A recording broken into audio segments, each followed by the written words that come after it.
అందును బట్టి తండ్రి ఏమైపోతాడు? విలన్ అయిపోతాడు. విలన్గా చూస్తారు, శత్రువుగా చూస్తారు. తండ్రి ఉద్దేశం ఏమిటి? ఈ వ్యక్తి గద్దించకపోతే చెడిపోతాడు,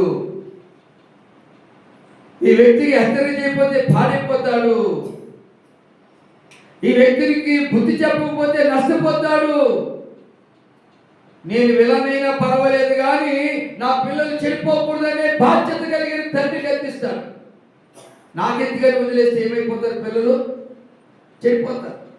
నాకెందుకని వదిలేస్తే సంఘం ఏమైపోద్ది? నాకెందుకలేని సంఘాన్ని సేవకుడు వదిలేస్తే సంఘస్థులు ఏమైపోతారు? వారికి అనుకూలమైన రీతిలో నడుస్తారు, ఇష్టానుసారంగా జీవిస్తారు, కష్టాలకు గురవుతారు, ఉగ్రతకు గురవుతారు, శాపానికి గురవుతారు, చిన్నభిన్నమైపోతారు.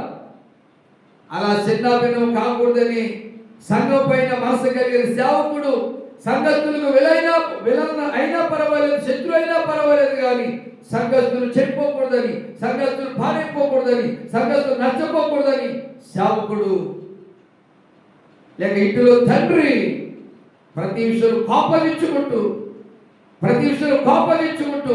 గద్దిస్తూ హెచ్చరిక చేస్తాడు. దేవుని ప్రజలాగా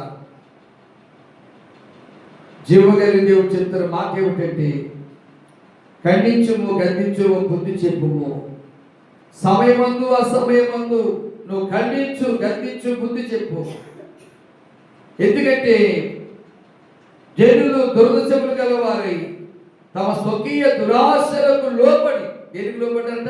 తమ స్వకీయ దురాశలకు లోబడి తమ కొరకు అనుకూలమైన బోధకులను పోగు చేసుకుంటారు. వీళ్ళు అనుకూలంగా బోధించేవారు కావాలని పోగు చేసుకుంటారు.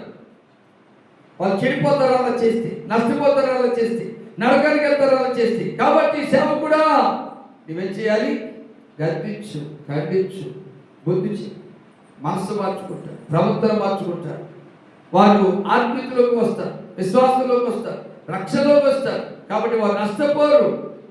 అందుకే ప్రభునందు ప్రియమైన దేవుని ప్రజలారా, ఈ పండుగల సభలో పరిశుద్ధాత్మ దేవుడు చెప్తున్న మాట ఏమిటంటే, ఆయన ఏమంటున్నాడు? ఆయన